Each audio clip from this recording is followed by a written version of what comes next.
Hello, everyone. My name is Chenya Enora. I am the Vice President of Programs for the League of Women Voters, Atlanta Fulton County, and I'm excited to welcome you to the League's Dynamic Democracy Dialogue discussion.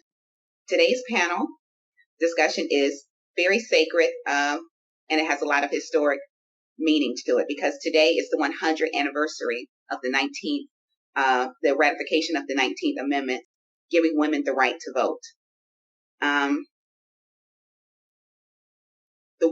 The women who fought for this right were a part of the women's suffrage movement, and they fought for this right for about 100 years. And it took them almost 100 years again to win the right to vote. And the League of Women Voters was actually created to help protect that right once it was awarded. And today we still fight in order to protect voters' rights and defend democracy as well. And we are a nonpartisan group, and our goal is to continue to educate voters and defend democracy. Please know that we do not endorse candidates, and we're so happy that you decided to join us as we continue to celebrate this historical movement in women's rights and equality. And we're also fortunate to have an amazing moderator moderate this panel that we put together, which has amazing political voices that have come together to discuss the women's impact on our voting system and women in politics. Sarah Elizabeth Lankford Reid is Atlanta's former First Lady. Sarah is a member of the Board of Regents, and she's a fierce advocate for human rights and voter rights. And finally, she's the woman that actually introduced me to the League, the Atlanta Fulton League. Sarah, I'd like to turn it over to you. We virtually welcome you, and this is now your panel.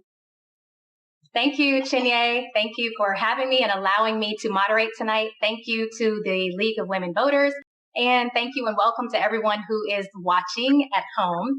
I'm just fired up tonight after Senator Harris's selection as Joe Biden's running mate. I feel like this is a time of excitement for women. So despite the chaos going on in society, events like tonight just help energize us. So I am looking forward to hearing from our dynamic panelists. And Chinye, like you said, we're not going to read their entire bios because we'd be here forever. So I just chose some quick snippets so everyone would be reminded of how dynamic they are. These are leaders in our community that I've been following for a long time. So without further ado, first we have an attorney and the past president of the Young Atlanta Republicans chapter. And I also just learned that under her leadership, this Atlanta Young Republicans chapter became the largest chapter in the country. So welcome, Angeline McDonald. Thank you for being with us. Thank you. Next, we have a successful businesswoman. And of course, everyone knows she was the Democratic nominee selected and ran to be Georgia's lieutenant governor. Welcome, Sarah Riggs Amico. Thank you so much. Thank you. Welcome. And then last but not least, our only male on the panel tonight, a Georgia Tech engineer and a City of Atlanta member of our city council, council member Andre Dickens. Welcome. Thank you all panelists. Let's jump right in. If I don't say your name specifically, panelists, feel free to provide an answer or give me your thoughts. I think there are just a few questions that I'll say your specific name when it's just for you. So first, in 1920, after 72 years of struggle, we are celebrating the 19th Amendment to the Constitution was ratified, giving women the right to vote. Of course, we know there are still struggles and even struggles now today. That was 100 years ago today. In every U.S. presidential election since 1964, women have turned out in greater numbers than men.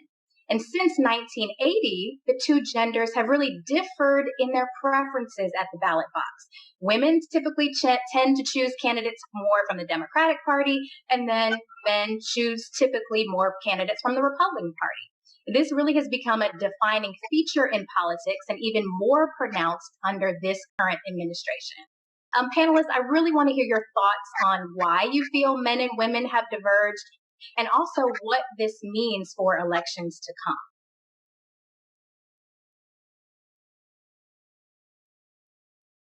I'm happy to start, Sarah Elizabeth. Thank you again. I think it's an incredible story if you think about it.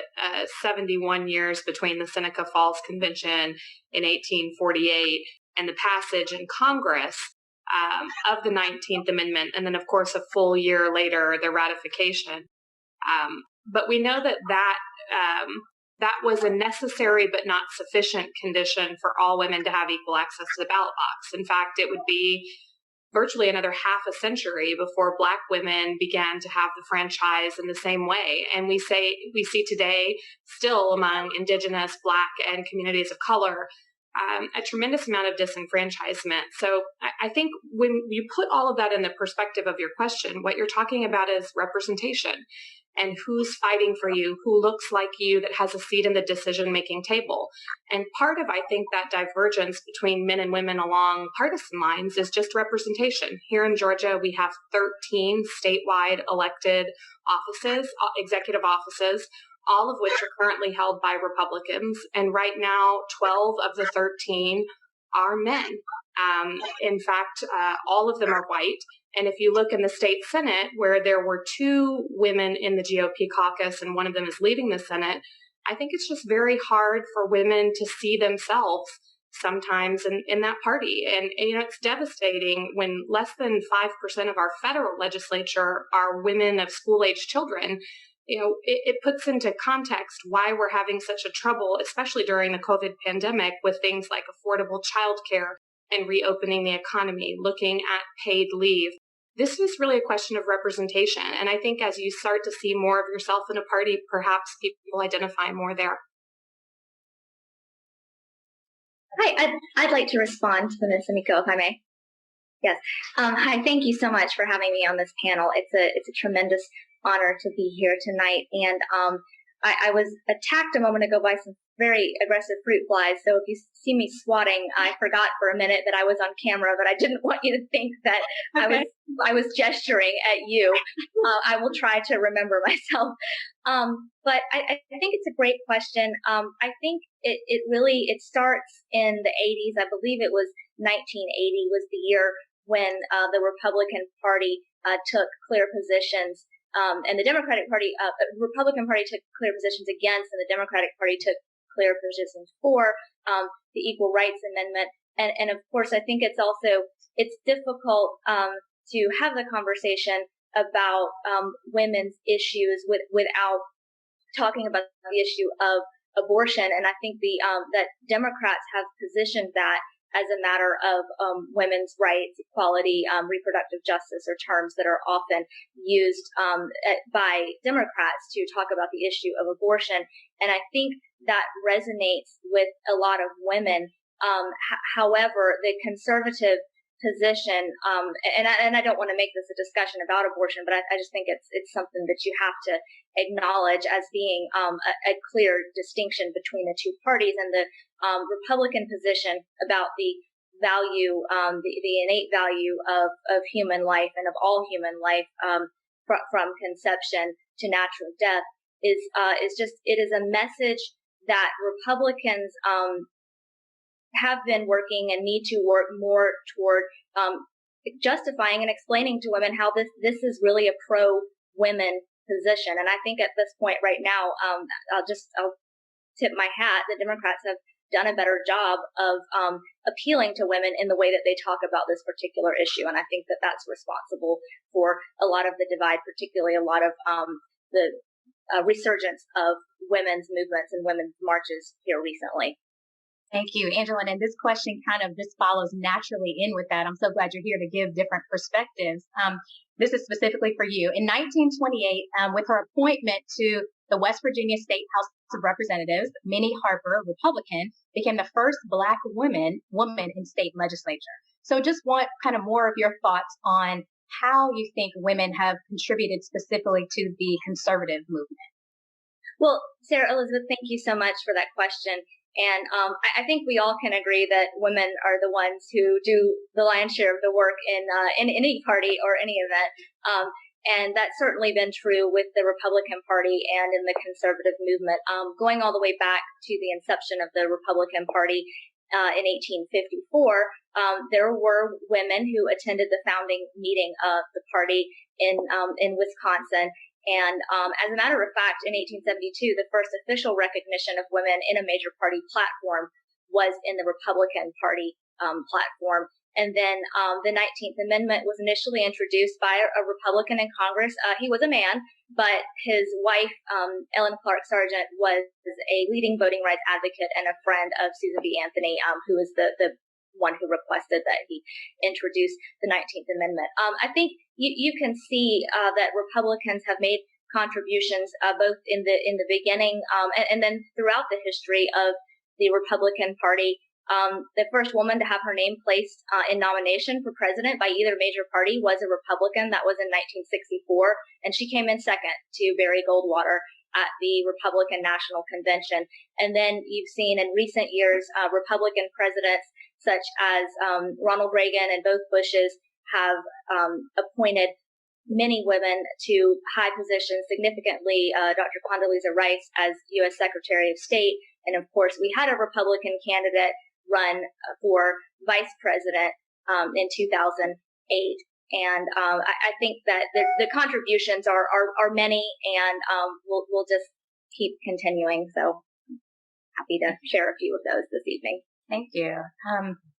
Well, talking about women's contributions, but specifically really diversity, in 1924, Cora Bell Reynolds Anderson was elected to the Michigan State House of Representatives, the first Native American woman in a state legislature. So today, we have really the most diverse group of women serving in the House and Congress. What do you think has inspired voters to elect such a diverse group of women, where previously this may have been unheard of years ago? This is for any panelist. Well, first I want to say thank you all for having me here. I feel honored to be the only man on this panel to talk about such a significant event in the history of the United States. And it's not just an event because it's still going on now. It is indeed a movement and something that we honor and treasure, but we do recognize that it took far too long to get to this place, to have women have the right to vote. And even in that case, we did not have Southern Black women and Black men were not able to vote. So we've come a long way to be at this point. But women know that their voice and their vote matters. And candidates and elected officials know that too. So I think that, from my position as a man and as a public leader, I think that, we can work harder and do more to be able to make sure that we hear women's voices and make sure that that whatever's specific to women, whether that's women's health or maternity projections and all these other things in our discourse about our public service, that we make sure that women issues rise to the top. So we're seeing a huge movement in any election, as you said. Me here in the city of Atlanta, all of our attention are on women voters because you have the highest voter turnout of any demographic, and particularly Black women voters in the city of Atlanta, significantly higher than any other group. And so we have to pay attention, and we are made to pay attention because they're going to make sure that you guys make sure your voices are heard. And then you also work on so many campaigns and have so many roles inside of the offices of government and have leadership roles. And with that being said, I think that we're only seeing just as we've seen from the time that women had the right to vote to even now, it's just growing more and more and more in influence. And it's important. And I'm grateful to see that and to have actually in leadership in my offices are women. Sarah Elizabeth, if I could add to that too, I don't think it's just a question of voters who embraced this incredible diversity, particularly in the 2018 midterm elections. I think it's a real testament to the women who had the courage to step up and run for office, to get in the arena. That's how we get the Deb Haalands and Sharice Davids, the first Native American women to serve in the U.S. Congress in 2018 in the same year. And if you think about it, it makes sense. And I think this will hit home for women from every political affiliation or party right now. But a lot of us are the ones at home who are trying to get our kids for online school logged into a system that maybe crashes 2 or 3 times this morning. And a lot of us are the caregivers for elderly parents. We are the ones thinking through a lot of times the healthcare budget decisions for a family. And I think when women reach the point where we are the last Western democracy in the world to address things like affordable childcare, when we are probably the only Western democracy in the world to fund public education with local property taxes that necessarily drive a divide in the haves and the have-nots and the equal access to opportunity for our kids, I think it's sort of a Rebecca Traister moment, right? At a certain point, you get good and mad and you step up to do something about it. We're highly pragmatic, and Lord knows we know how to put in elbow grease. So I think this is a real testament to the women who stepped up to run for office. And speaking of women who have stepped up to run for office, Sarah, you have 2 young kids at home, 2 girls? I do, 2nd and 4th grade. Wow. Okay. We'll talk about being a mom and really getting into the ring and stepping up to fight. This question is for you, Sarah Riggs-Amico. When it comes to Southern states in 2020, we're still seeing and really the first and to date only female governors, unlike many of our northern and western sister states. So, Sarah, as you can attest, being part of a historic race yourself when you ran for lieutenant governor here in Georgia, why do you feel Southern states, in particular Georgia, where our female population is really over 51%, are we inching closer to electing a woman to our state's highest office? Oh, absolutely. I think you'll see it in 2022. And, we came within a hair's breadth of it as the first all-female top of the ticket for governor and lieutenant governor in the history of our state in 2018. And, it's interesting. Every now and then, we actually did get the question on the campaign trail for Stacey Abrams and I, is Georgia ready for an all-female top of the ticket? And I sort of thought it was hilarious, right? Because the first lieutenant governor in Georgia was elected in 1946 and took office in 1947. So for 70 years, everybody was fine with 2 dudes at the top of the ticket. So to me, it is I never asked for anybody to vote for me because I am a female. I wanted to be the person in that office because I felt I was the best qualified for the role. And I think when you talk about why is that legacy different in the South, I think part of it is that we have a system where we have had sort of these swings of one-party government for extended periods of time in both directions. And the lack of competitiveness in elections, when you see every single statewide office held by one party, when you see that one party hasn't won a statewide election in 2 decades like we have here in Georgia, the need for diversity doesn't necessarily bubble up to the top of the priority list as parties stay in power longer and longer. So part of it is, I think, that phenomenon. But candidly, I think you're going to see all of that change. And I think we owe a lot of the credit, particularly to Black women who have been organizing in their communities, the activists and organizers who do this work, fighting for their communities every day, every year, even in non-election years. That's going to be what pulls us, across the finish line. But absolutely, you'll see women in all of these offices, and I would suspect over time you'll see them from a variety of political parties. But I do think that we're not only ready, I think it's necessary. Let's be honest, we're not going to be debating a woman's, healthcare autonomy when women have an equal seat at the table. We're not going to be debating whether or not equitable funding for public education when women have a seat at the table, paid leave.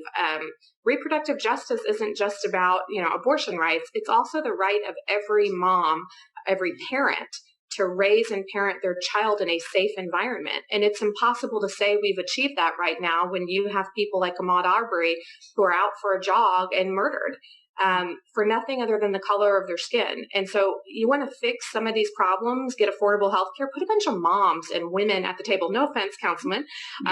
But I promise you, we'll get it done because we're stuck cleaning up the mess every time government fails. That was great. It's funny when people try to ever challenge me about women leaders. And like you said, sometimes electing a woman just because she's a woman. I love to spout off the accomplishment, like of leaders like Angelin, like yourself. I'm like, can you say Harvard Business School? Can you say Angelin accomplished attorney? So yeah, I love that challenge. Moving on. Thank you. In today's society, we still have many industries, as we said, that are male dominant. And of course, as you said, politics is no exception. So with that said, often women face unique challenges or obstacles that sometimes our male counterparts do not, such as child rearing, as you mentioned. I wondered if you could, any panelists, tell me what you think women face to challenges that women face today in politics that males just don't, and what we can do about this. How can female voters, female politicians kind of change things and alleviate some of these unique things that are seen as challenges or obstacles just for women? Yeah, I'd like to chime in on that. It is, it is still sad to see that in some places, in many places, we still have issues of equal pay. Women are making, I think it was the last I saw was something like 60% on a dollar or somewhere in that number compared to men. And so that's just unfair, and that continues to persist even to this day. I know in Atlanta, we've made sure that we have pay equity in the city of Atlanta for all positions in our government, but that still does not, drift all the way into corporate America, where we do still have pay equity issues. Just overall respect. I personally had to speak up on behalf of women in the, boardroom, so to speak. You see it at times where, microaggressions or voices are trying to be suppressed, and that's just unfortunate as well. And also being overlooked for certain positions. You can, and what Sarah Amico just spoke about, we've had two dudes at the top of the ticket, over our governorship for forever.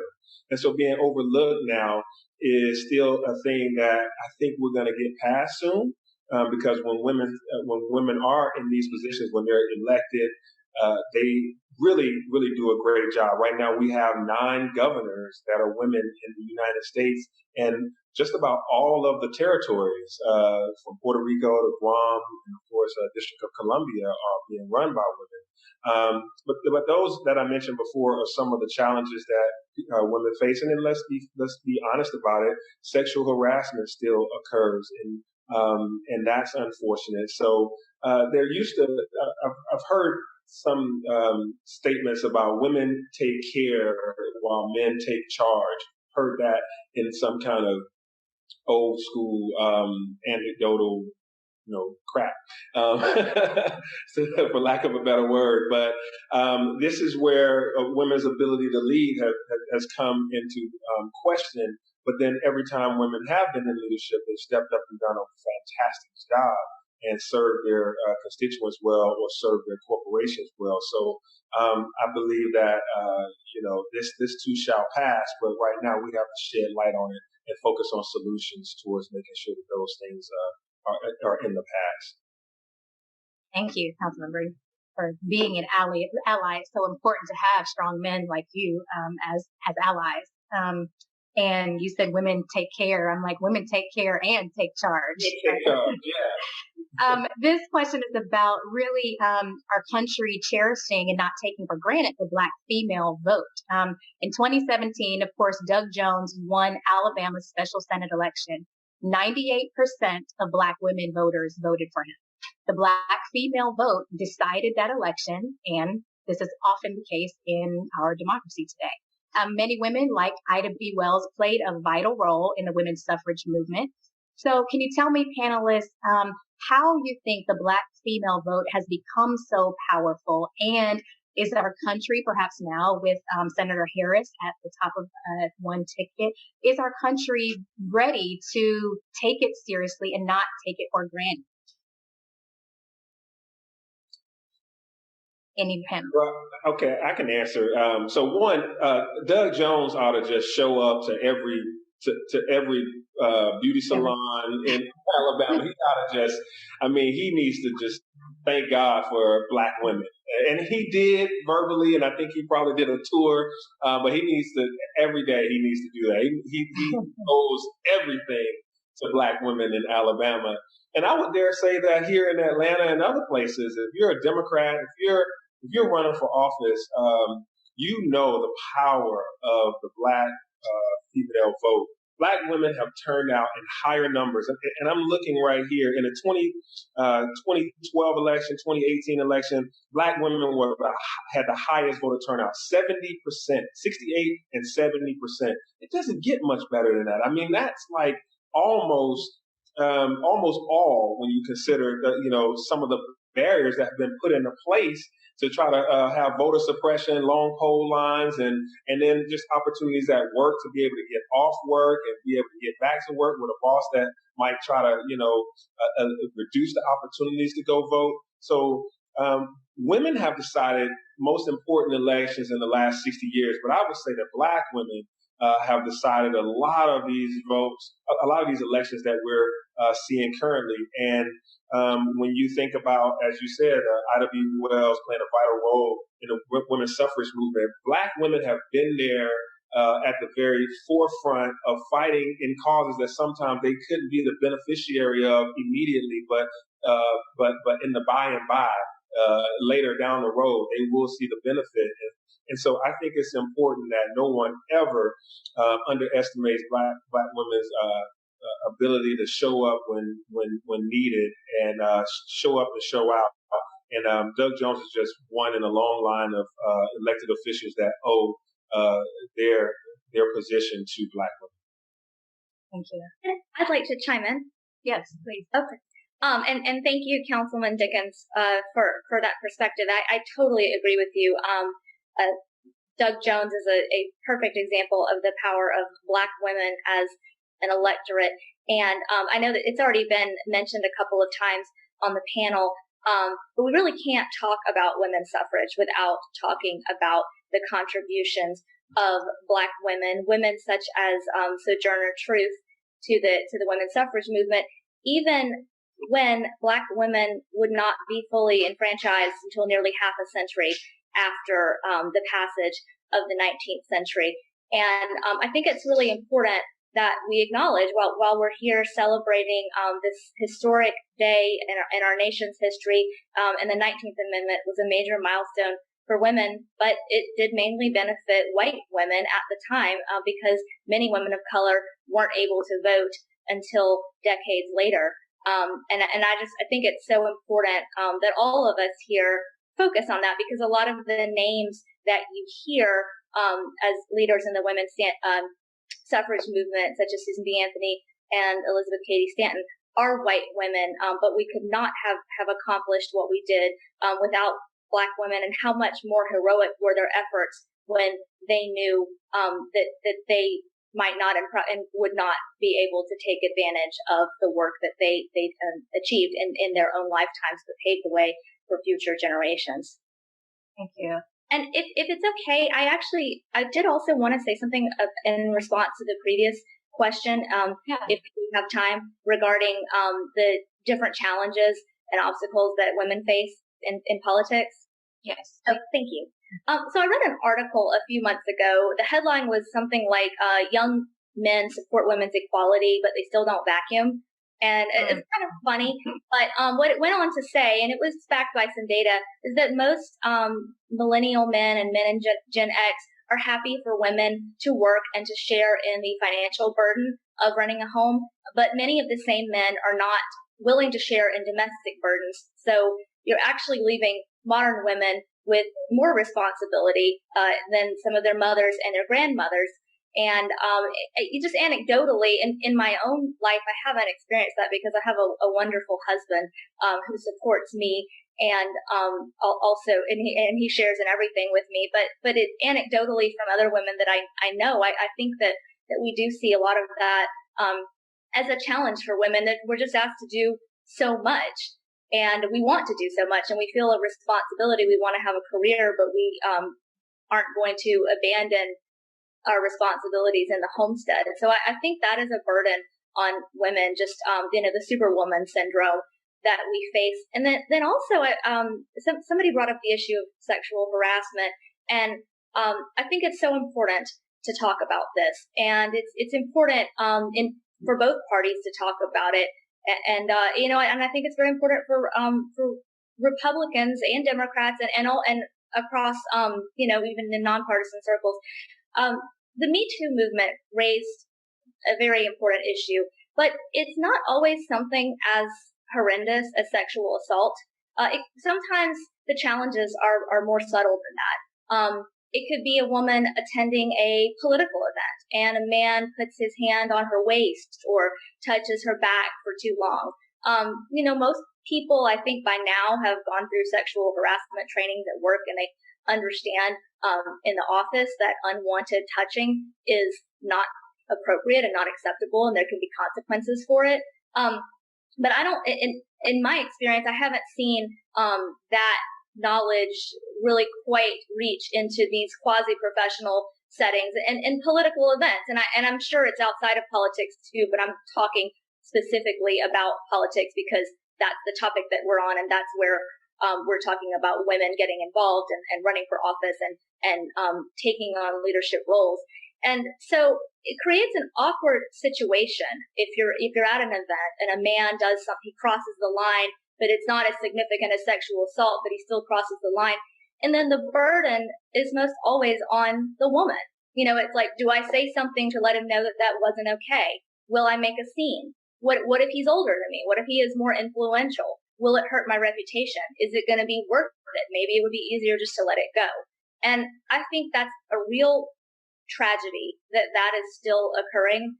And it's an area where women really need to have each other's backs. And women need men to stand up for us in this area too, because it is very hard to talk about achieving equality for women when women can be victimized and preyed upon by men in these types of settings, and nothing is ever said about it or nothing is ever done about it. Thank you, Angela. And I think what you said about women having each other's backs, and as you said, men having each other's backs, so it becomes more of the norm of women being bold and speaking out, and then also serving in political offices and taking care of homes. I think it's important for women to be bold. I remember when my daughter was nursing, I would carry her and nurse her at every meeting and, kind of dare anyone to challenge me. And I would always appreciate the men and women who encouraged it and supported it. So I think that's important for all of us to do. And this question was, I think, originally for Councilmember Dickens, but really for anyone. Talking about differences between men and women, oftentimes it seems that when women are serving in political office, they are trusted more on issues like education, healthcare, children, where men are often seen to be trusted more on issues like national security, crime, and defense. Do you think that is beginning to change, and what can we do about it to speed up this change? Now that is a great question, because people try to put leadership in buckets, like we're at a third grade dance. Boys over here, girls over here. This is what each group does. I'm reminded of my first leader, which is Sylvia Dickens. She could deal with education and national security of the household, right? She could deal with all of those issues: crime, defense, and making sure that her kids are taken care of. Mm-hmm. And I think that, with the great examples that we have, Susan Rice, Condoleezza Rice, Hillary Clinton, and Senator Kamala Harris, so many, and then we have a lot of police chiefs and sheriffs that are women across this great nation. So I think that those barriers are coming down, where we're able to see women in roles that deal with crime and defense and national security issues, as well as education and all of the rest. So with that going on, I think that we will see more changes. But unfortunately, women are used to being I would say, treated unfairly or disappointed in terms of people trying to limit what they can do, what you guys can do. But once you are in those positions, and once you fight through all the things and challenges that are placed in your way, you get to these positions and you really demonstrate what true leadership looks like. And true leadership doesn't have a gender. True leadership comes from within. It comes from your heart. It comes from your experience. And that's something I learned early on with my mom. And so I think that that's where your leadership strength comes from. And hopefully we'll see that change again when we, I know Miss Angelina was talking about her party a good bit, but when I see the top of the ticket that I support, hopefully we'll see national security be on display and see Kamala Harris's rise to vice president. And I'd just add to that, too. I think we're already seeing this change, right? When you have people like Alyssa Slotkin, a former CIA analyst, elected to Congress, you have Valerie Plame this year as a candidate, military veterans like Amy McGrath and MJ Hagar running for U.S. Senate, who ran for Congress in 2018. We're seeing a very different face of the national security apparatus right now, and I think that benefits everyone.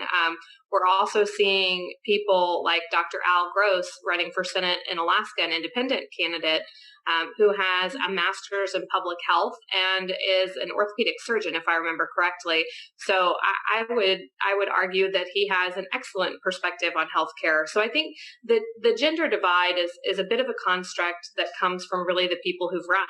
But as more women in these roles, whether that be military, national defense, national security, intelligence communities, as they run for office and win, because the data is very clear that women are just as likely to win when they run as men are, we will see the face of these issues change. And I think to the benefit of all sides. Speaking of gender divides, we're celebrating women's suffrage, women voting, and I wonder what our panelists feel the right to vote has been accomplished, and really what do we see as the movement today for women and some of the major issues that women are fighting for.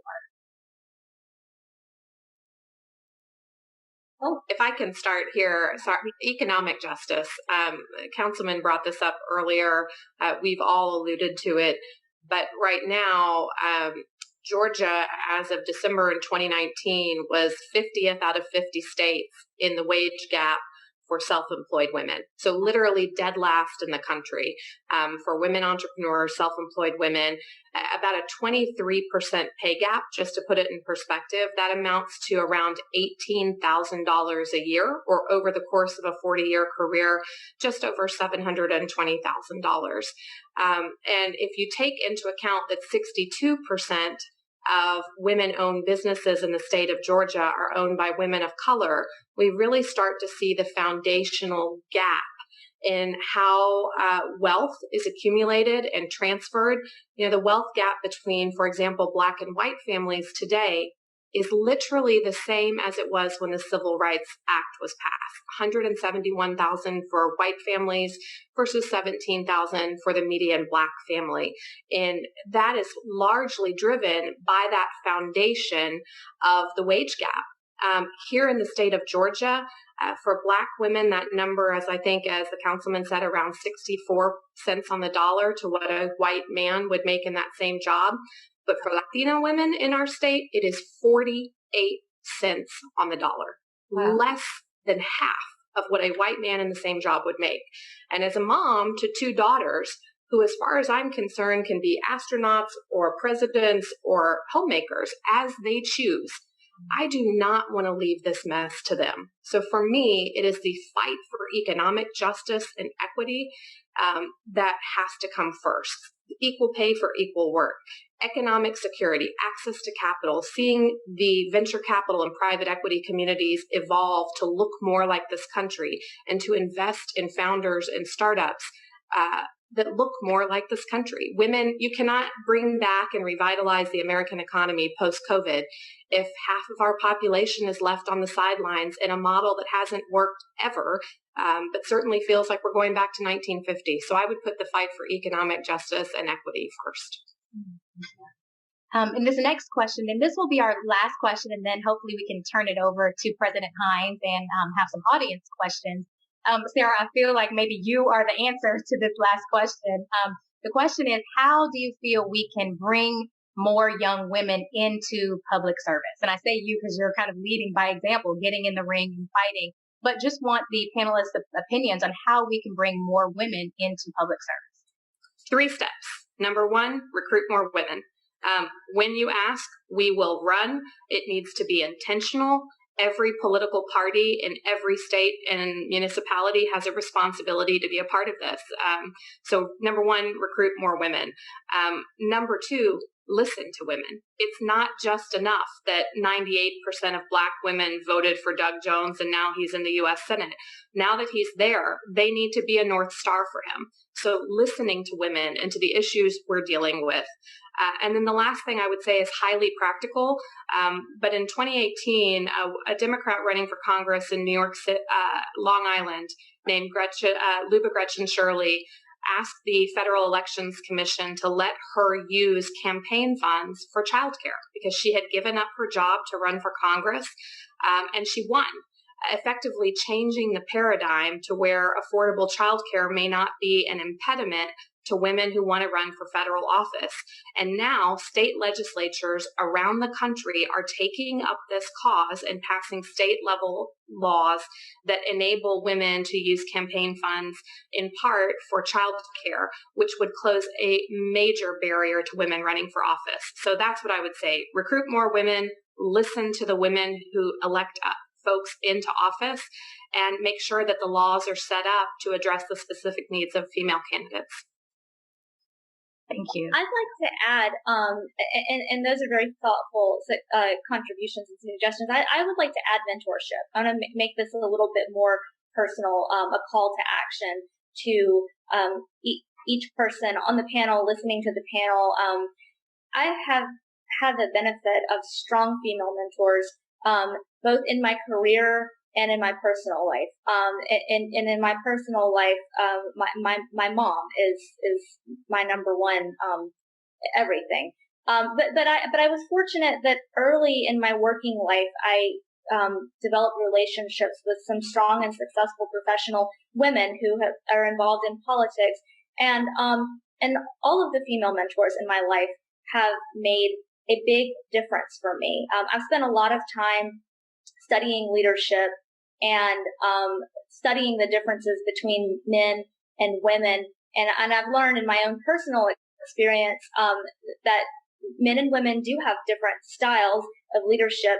And when I've tried to lead like a man and copy what men do, I haven't always gotten the results that I wanted. And so I think having strong female mentors so that young women can learn and develop into their own person is really critical. I think as women, we all have a responsibility to share both our successes and our failures with other people, especially share them with younger women. And I encourage young women to stand up, get involved, offer themselves for public service and for other leadership roles. And don't be afraid if somebody tells you that you're too young. I think saying too young is kind of a code word a lot of times for too young as a woman. Men don't really get told that as often. Maybe sometimes they do. But don't be afraid to stand up if you know you have something to offer. And I'm sure that all of you do. Then own that and fight for it, and create allies among women and other men. I think, and women and men. I think men play a really important role in this too.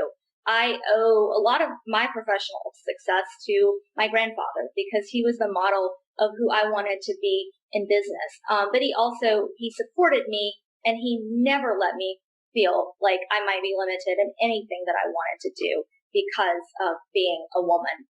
And that gave me a ground level confidence from being a young girl to growing up into a professional woman. And I've had great male mentors and male bosses and colleagues as well. So I think all of us have a responsibility to support the development of strong female leaders in public service. Thank you. So recruit women, listen, push for innovative policies, establish good mentors, and fulfill our own responsibilities. So thank you very, very much. With that, I think they are messaging me that we're kind of out of time, but I'd like to first of all thank President Hines, the president of the League of Women Voters, and then also can I turn it over to Tori, who I think is going to ask some questions from the audience. Thank you very, very much, panelists, and I look forward to the audience questions. Thank you, Sarah. Thank you. Thank you. Thank you. With that, I believe the answers to that last question lead right into a question that we received in our chat. And Councilman, so I'll let you chime in on this. It says, beyond voting, what is the most significant action that individuals can take to encourage other women to get politically engaged? Well, great. So I think a couple of thoughts on that. One is we definitely need to continue to push for everyone to vote, but we have to fight voter suppression as well. Right now, one thing that's super discouraging for anyone to want to vote is to see how hard it is becoming to vote at times. Right. And so when the most disheartening thing is to get someone registered, you get them signed up, their first time voting, and then they're in a 4-hour line or a 3-hour line, or the machines aren't working when they have called their boss and said, I'm coming in at 9, I'm starting at 7, I'm getting there, I'm first in line, and the machines aren't working. That just happened in this region 2 months ago. And so I would say that one critical thing is for all of us to be very vigilant and very ready for, to be in a position to fight voter suppression. There's tools and agencies that we all can tune into to be able to help with that, including this agency, this organization right here. I would also say that one of the other key things that we should be involved in is elevating issues that are personal to each and every one of us, and elevating them, specifically women's issues. I do my best as a father, as a son, as a community leader to have insight into constituent groups and what they're interested in. But no one can tell the story of being a mother, or being a woman, or being someone that's faced some of these challenges than you all can. And so don't take it as that it's common sense that women are underpaid. It's common sense that your voices are being suppressed in key places of influence. It should be clear that sexual harassment is happening, or like you mentioned, Angela, the touches that are going on that shouldn't go on. No, I think that find people like me that'll be an ally, and others that can support you in your pursuits of making sure that these issues are raised, and then also, of course, running for office. I have in this city of Atlanta, we have lots of women that have run for office and won. Our current mayor, she beat out stiff competition to be mayor, and every other woman that was on the ballot beat out men in the previous election. So I'm a little worried, but not really. So I'll leave it at that. No one should run against me. Try not. Okay. This is a question for all panelists. So just jump in. Can each of you share some of your current efforts to organize around and secure the right to vote for women? Yeah, I'm happy to start. I just took on the role as the state chair for a national PAC and foundation called Vote Mama, which is specifically designed to support female candidates with school-age children running for office. And again, was started by Luba Gretchen Shirley, the one who won the right to use campaign funds for childcare based on her experience. She has 3 kids, was a working mom, and found it in many ways very overwhelming. But she also found it very distressing that less than 5% of our federal legislature are working moms of young kids. So it shouldn't surprise anybody that so many of the issues working mothers and working parents struggle with, whether that's affordable childcare, investment in public education, reproductive freedoms, continue to be debated We're back to the debate, thanks to the courts this year, about just access to contraception. So she decided that rather than sit and complain, she would empower women with young kids to run for office. And to Angelin's point, give them mentors, sitting female senators, sitting congresswomen, sitting councilwomen. And she doesn't just focus on federal, she does school board elections, city council races. So really building the pipeline with women. And for me, that's been a great stepping place. And I will have some announcements next week, but I'm also putting together an organization that is specifically designed to help women here in the state of Georgia running for the state legislature and for local office who represent what I think of as the American dream. These are first-generation Americans, first-generation college graduates and their family, small business entrepreneurs, the people who are keeping that dream alive, as so many communities now feel that it's becoming more mythological for them than aspirational. So I am definitely going to be engaged in this fight until we see women represented proportionately at all levels of government. Did anyone else want to chime in? Well, I'll say the League of Women Voters is a great place to start. A strong organization with a rich history in Georgia, and I want to thank all of y'all for putting together this panel and leading the way on several very interesting and topical panels this summer. And this one is a privilege to be able to participate in. The Georgia Young Republicans, which I served as an officer of for a number of years, and I helped put on a panel last summer about empowering young conservative women as leaders in politics, empowering them to run for office, to get involved, be influential, and make their voices heard.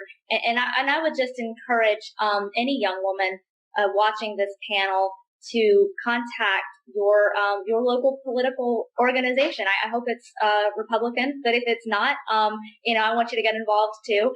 And I think there, as Sarah mentioned, there are just so many great things that we can be doing and that we are doing to encourage young women to get involved and to lead and really make their voices heard. And it's not, I will say as a young person and a young woman, I'm not as young as I was, but I don't want young people to take the message that you're the future, because that's not true. You're the now. If you're 18, you can vote and you can make a difference. And actually, you can make a difference before you're 18. I did. I started volunteering for local candidates before I was old enough to vote. But I really think that there's so much out there for young women and such a great network of support and bipartisan support, as we've shown on this panel tonight. And I really appreciate being able to be part of this conversation and hope to do anything that I can to help a young woman who is looking to make her way. Okay. It looks like we have two questions from Simone from Reform Alliance. The first being approximately 15% of disenfranchised felons are women. Why do some want to keep 800,000 American women banned from the ballot box? That's part one. And she goes on to say that's a very important comment or question. I apologize. Okay. I understand. We need to ban the box and allow ex-offenders to get the right to vote again without jumping through hoops. Yeah, actually, that was my comment. So I read what Simone Price, what she wrote, and she is indeed spot on with that. If you think about it, she mentioned that 15% of the disenfranchised felons are indeed women. And so that amounts to 800,000 people that are now banned from the ballot box. Imagine we do pay a debt to society if we are convicted of a crime. But how long does that have to continue to last? We've paid it. We've served the time. We've done the restitution. We've paid our debt to society. Now it's time to move on.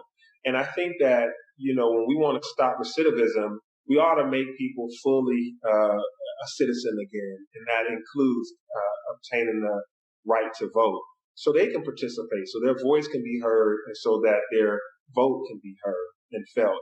And I think that that is something that we really have to focus on the national and state level. I know in the city of Atlanta, I was a co-sponsor with Kwanzaa Hall on banning the box in Atlanta, to where when you're coming for a job interview or job application, you don't have to check that you once were a felon. And that's our way of saying, let's move on from this. Let's see you on your merit right now. Well, to be able to vote in an election should be the same way. We shouldn't hold these old charges against people and basically condemn them to second-class citizenship. So I appreciate Simone and what her organization is doing, the Reform Alliance. And Simone, if I can just add to that too, your question really gets at the core of what it means to be a republic, a democratic republic, to have self-governance. What I worry about is when you have that kind of disenfranchisement to people who, as the councilman said, have paid their debt to society, that you're not just stripping away the right to vote, you're stripping away hope. This is our right to self-determination and to it's core and central to the principle of self-governance. So I do worry that even just beyond the mechanics of felony voting rights restoration, I do think it's critical in terms of giving people faith and hope in this system and their ability to be a part of it and to make it better over time. Thank you. Thank you. We're going to go right into the next question. And again, this would be for all panelists, so just feel free to jump in. Data shows that PACs overwhelmingly support incumbent candidates. The majority of incumbents are men. So how can we change this and increase financial support for women?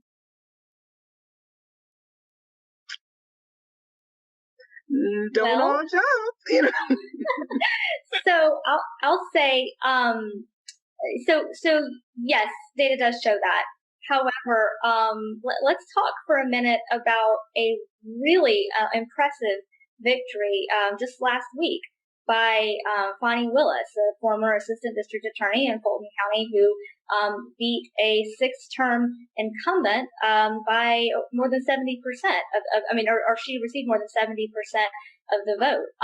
So yes, it is true that historically,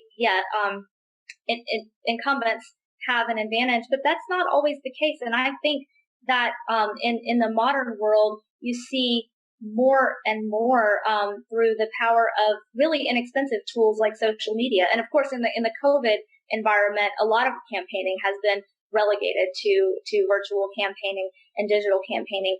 It really helps level the playing field, because one of the reasons that incumbents are so historically heavily favored the ballot box is name recognition, but also money. And so when you have much cheaper access to election resources by virtue of social media, I think we are going to see a lot more where well-qualified candidates are able to get out there and get their name recognized, and then defeat even an incumbent who's been there for a really long time, or who's a household name, or who has a very deep war chest. So I'm very hopeful about the direction that we're trending in. And I would say on top of that, that's an excellent case for campaign finance reform. One of the things that I found to be most discordant as a statewide candidate, as somebody who had studied American government for 20 years, I was shocked that really 80% of your time running for office is spent raising money, dialing for dollars. Those are hours that you are not spending meeting with constituents and hearing about the needs in their community. Those are hours you're not spending consulting with experts or academics who can tell you about the scope and scale of a problem and what the data tells us about solutions to fix it. would be. So I would say, in addition to sort of the democratization of media, as Angelin's rightly pointing out, this is an excellent moment for robust campaign finance reform, getting rid of dark money. The idea that somebody can put in millions or even tens of millions of dollars into a campaign and the voters, the voting public, is never entitled to know who they are, what they did, or worse yet, what they're getting in return for it, is the antithesis of democracy. So I would say campaign finance reform will also help that. And then, the only other thing I'll add is this seat at the table question isn't unique to politics. I've been a professional corporate board member and director for the last 12 years out of a 17-year business career. And for most of those years, I was the only woman in the boardroom or the only woman on the executive management team. And when I became chairman, the first thing I did was add another woman who was remarkably qualified. She happened to be African American. We did not add her for that, but our diversity and perspectives immediately changed the culture and the content and the decision-making process of that board. So what it's going to require is for the people who currently have those seats at the table to be intentional about reaching back, whether it is in the halls of Congress or a local office on a city council or in a corporate boardroom, for the people who have a seat at the table to reach out and be intentional about bringing others into the fold. This is a problem that we see across the power spectrum, and I think it's critical that we address it if we ever want to get to the kind of true equality that women's suffrage was meant to represent for all women. Thank you. Thank you. With that, I believe we've gotten to a point where I would like to turn it over to our president, Nicola Hines. There she is. Thank you, everyone. Yes, thank you, everyone. Especially thank you to our panelists and our moderators for participating in our second Dynamic Democracy Dialogue, 3D for short. This event was put together by our program committee and our VP, Chinye, and it's really to discuss the political issues and current affairs that are affecting not just, Atlanta or Fulton County, but the country. Our first one, we talked about voting in June here. And this one is, this is a larger issue or a larger conversation we're having. So I definitely appreciate you guys being part of our second 3D event. I definitely want to say thank you to our VP of Programming, Chinye, and her committee for putting on these events. Moving these events virtual is not the easiest task to do. But we're pivoting towards that, and we're definitely doing a lot of online events. We did a couple of runoffs, forums a couple weeks ago before the election, and now, like I said, this is our second event. We've been talking about today marks the 100th anniversary of the ratification of the 19th Amendment. But what you might not remember or did not hear, Chinye also mentioned about the League of Women Voters. This is our 100th anniversary also. League of Women Voters was founded in 1920 for the main reason, the women's suffrage movement. Atlanta is the oldest league because it was founded here in the city of Atlanta. So we were actually brought upon before it became a national organization. It was right here as the grassroots organization here in Atlanta. So we are ourselves as a league is celebrating 100 years, and the league overall is celebrating 100 years. That brings me to say I am so honored to be the current president of this organization. Not just because it is an organization that is about voter rights and voter education, but it has been the pivotal point for women's rights and women's rights to vote. And then if you think back of Atlanta 100 years ago, and for me to sit here as an African American woman to be the president of this organization, I'm not the first, and I know I'm not going to be the last president of this organization, but it is a significant to say that. And we're 55 years of African Americans able to vote and 100 years of women able to vote. So I'm deeply honored to be able to be the president of this lovely organization. And I appreciate everyone that's on my board who is working so hard to kind of get out programs and to energize, to engage, and educate our community, because that is what we're all about. As we stated before, we are a nonpartisan organization. We work on both sides of the aisle. We are about educating our voters, educating our community, and that's really what's important. So when you go to the polls or when you bring up your issues to your council people, your mayors, your governors, legislators, you have some information and you want to make sure you get the right information that is bipartisan. With that said, if you are I couldn't be a president without soliciting membership, right? So with that said, if you want to be that engaged and you want to get involved and be really part of this movement, this is like the best time to be part of this organization. If you think about our political environment right now, just across the board, not anything special, but just thinking about all the changes that are going on in our country. This is the part to be engaged, to get voters to the polls, to get more education out there and to get involved. You can join us, both male and female, because we are also non-gender. You could join as a member at the lwbaf.org/joinonline.html. I believe it is in our chat, but we want to make sure you do the online. It's a lot easier than trying to fill out a form and mailing it. But yes, do it online. You can pay your dues online. And then once you pay your dues and become a member, join a committee. Because without our committees, we cannot put on events like this, and we cannot keep educating our community.